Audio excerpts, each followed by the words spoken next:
The purpose of this evening is to make sure that you leave here with a little bit of a better knowledge about food and preservatives and what things you should stay away from and how to be happier. So if you leave here and you get scared about eating certain foods, then I've done my job. If you leave here and you think about eating certain foods and incorporating them into your diet, I've done a good job tonight.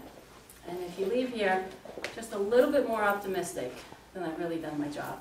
So when you get home tonight, or tomorrow, if it's too late, I want you to walk into your pantry. I want you to really look around, and I want you to throw away all the garbage. What's the garbage? Somebody tell me what garbage is.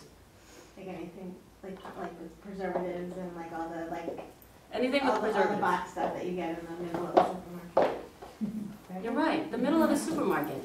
So when you're in the supermarket, how should we shop? I'll tell you something. You can avoid most of the supermarket. You should shop the perimeter. So when you walk into the supermarket, you know what you go into the middle of the supermarket for? You can avoid all the crowds.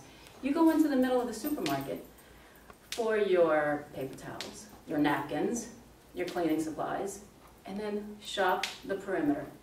What kinds of things am I talking about when I talk about preservatives? This is a smart lady. I know everything. I don't practice everything. That's all right. We're going to get you to practice everything. So what kinds of things? Like Cheez-Its and like all those 100-calorie things and Oreos and... That's right. You're exactly right. But what I want to do tonight is instead of saying Cheez-Its and instead of saying Oreos, because you're 100% right, you might as well. Actually, you'd be better off eating the package it's in than eating what's in the package. So instead of saying, because you're right on the money, Cheez-Its and Oreos, I want to go through the list of things so that when you're actually looking at something, you understand why you're not going to eat it. And you know, not to be scary. Actually, I want to be a little scary. I will be completely honest with you guys.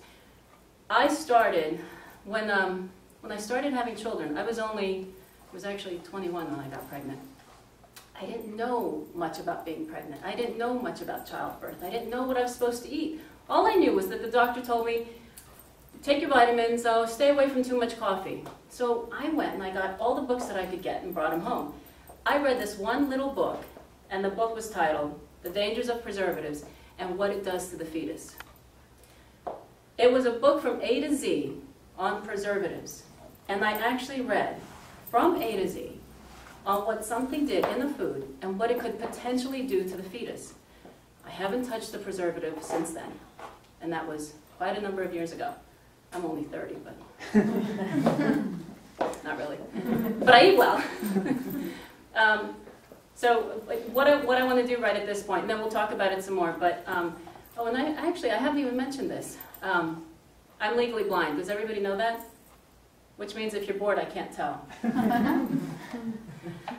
I have a rare disease. It's called Leber's hereditary optic neuropathy. It leads to blindness. The doctors are convinced that I should be blind. The doctors waited for me to be blind. When the doctors told me I was going to be blind, I said I wouldn't be. I think I'm not. Maybe it's because of the foods that I eat. Maybe it's because of the foods that I don't eat. Maybe it's because of my faith. Maybe it's because of my optimistic attitude. What I do know is it's probably all of those things combined. So here's what I stay away from. And the reason why I mentioned being legally blind, I can't read to you guys. And normally, and a lot of times for seminars, I put together all these great little packets. I have these packets that have like 4, 5, 6 different handouts, and I check with people a week later, and I find out they didn't even go through the packet, and they didn't bother to read. So we're going to read them, and I'm just going to ask Karen to read it's not many, it's only 12 items on the list, I think, and she's just going to mention why they're so bad for you. Karen, if you don't mind. Sure. Okay. Karen, you know, This is a abridged version. Oh, this is the superfoods. Okay. So the additives we're going to talk about, right? Yes, please. Okay. So the following ingredients: sodium nitrite, saccharin, aspartame. Wait, let me just start. Sodium nitrates. Okay, should I? Sodium, it says switching to turkey bacon in the morning is not good for your health. It's found in processed meats, hot dogs, bacon, lunch meats. Let me just interrupt you for a second. Sure. Here's a good thing to do, because I hear this from a lot of people. What am I supposed to feed my kids for lunch? If I can't give them ham and turkey, what am I supposed to give them? You know what? Buy a turkey, a breast of turkey. Put some seasoning on it, like emeralds, salt, pepper, whatever it is. Stick it in your oven. You'll actually be thinner, and your wallet will be fatter, because it costs a lot less to do that, and it's a lot healthier. So there are alternatives. You don't have to use lunch meats. Grilled chicken and grilled vegetables. Sorry, go ahead. That's okay. Talks about sweeteners, saccharin, aspartame, also not good for you. How about Splenda? Splenda is, Absolutely not. Splenda is no good. Caffeine, olestra, artificial coloring. As far as preservatives, BHA and BHT. Let me interrupt you just for a second, because this is very serious. BHT was banned in England over 30 years ago, because it was known to cause deaths in young children.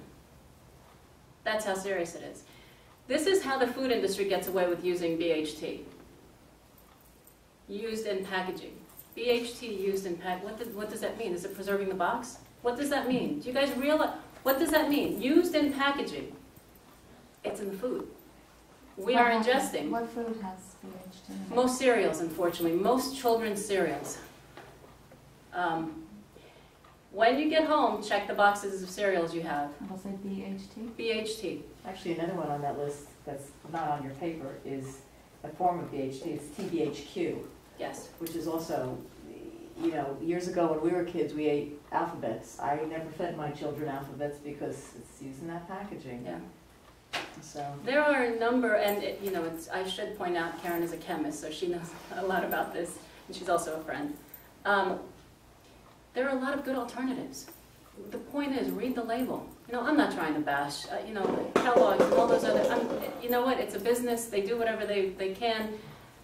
Kashi, there are all sorts of natural products out there that you can feed, I'm sorry? The organic, like the ones with the animal munchies, or the one I've heard is gorilla munchies, or like, or Yes. color organic. Yes. Or the puppets. Yes, yes. Just, the point is, look at the label.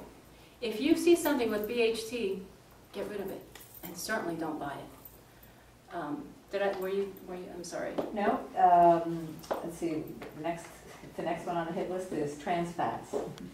Really bad, really bad. I'm sure, and the point is, I think what happens is all of us are, we see all this on TV, we hear about all the, we hear about the trans fats, they're trying to get the calories on lists, and the beverage tax. There's a reason for that. Look at this country. Look at it's not just this country, it's the whole world. When we, I can't tell how old you guys are. Isn't that beautiful? See, I don't see wrinkles, I don't see dirt. When I was younger, I don't remember people having allergies. I don't remember half of the children having peanut allergies. I don't remember people suffering from asthma. I grew up in a time, I was born and raised in Greece. We didn't eat all of this stuff, and I don't think most of you guys did. As a kid, most of our mothers actually did cook organic or did cook natural. That's the saying, and everybody's saying it, but I'm afraid people aren't paying attention to it.